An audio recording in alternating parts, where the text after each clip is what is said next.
Нефтийн бүтээгдэхүүн Оросоос худалдаж авч байгаа гэрээ нь Сингапурын биржинтэй холбоотой томьёотой байдаг.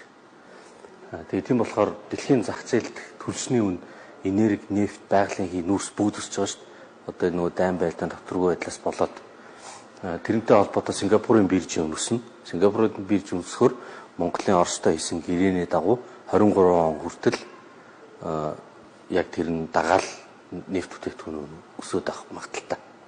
Тэгээ миний сонссноор 1100 4 сард 1110 доллар бензин дээр 92 дээр байсан гэсэн тэр томьёогоор бодохоор тэгээд тэнтхийн манайхан Оросын талдаа хилцээр хийгээд одоо нөгөө томьёогоо зөрчиж гин гэсэн үг шүү дээ. Тэгээд одоо найзтайраа хямдхан өгчгөө тэр гэсэн маягийн яриад 800 хэдэн доллараар авч ирсэн гэл 840.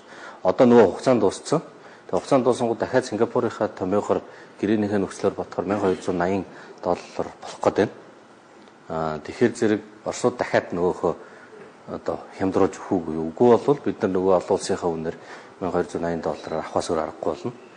За дөнгөж сая бид их сурвалжаас мэдээллийг авлаа. Тэгвэл үргэлжлүүлээ та бүхэндээ мэдээллийг хүргэхэд одоогоор манай улс Оросын холбооны улсын Роснефтийн тогтоосон үнээс 25 хувиар хямд буюу 840 доллараар бензин авч байгаа. Уул уурхай хөндүүлдвэрийн яамнаас иргэдийн өргөн хэрэгэлдэг А92 бензинийг цаашид үргэлжлүүлэн хямдралтай үнээр авах хүсэлтэй байгаагаа өнгөрсөн 5 дугаар сараас хойш илэрхийлсэн. За тэгвэл өнөөдрийн байдлаар ямар нэгэн албан хариу ирээгүй байгаа гэдгийг их сурвалжууд бол хэлж байсан юм а.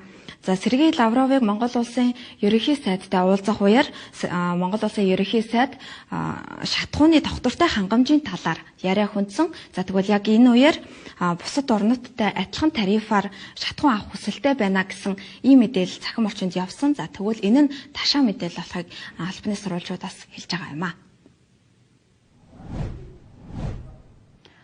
За нефт импортлогч зарим компаниуд наадмын өмнө хуралдаж шатхууны үнийг өв шаттайгаар 900 төгрөгөөр нэмэх юм шийдэлд хүрсэн гэдэг мэдээлэл бий. Энэ оны 4-р сард уул уурхай хүнд үйлдвэрийн яам Роснефть компанитай хэлцээ хийж шатхууны үнийг 25 хувиар бууруулсан. За хэлцээрийн дүнд Монгол улс А92 бензинийг Орос улбаны улсаас бол 500 төгрөгөөр хямд үнээр хэрэглэж эхэлсэн. Цаашдаа энэ хямдралтай үнийг бас үргэлжлүүлэх тухай асуудал яригдаж байгаа. За арай Орос улбаны улсын талаас саналаа ирүүлээгүй байгааг салбарын сайд Хямдан баяр наадмын өмнө өгсөн мэдээлэлтэд дурдсан.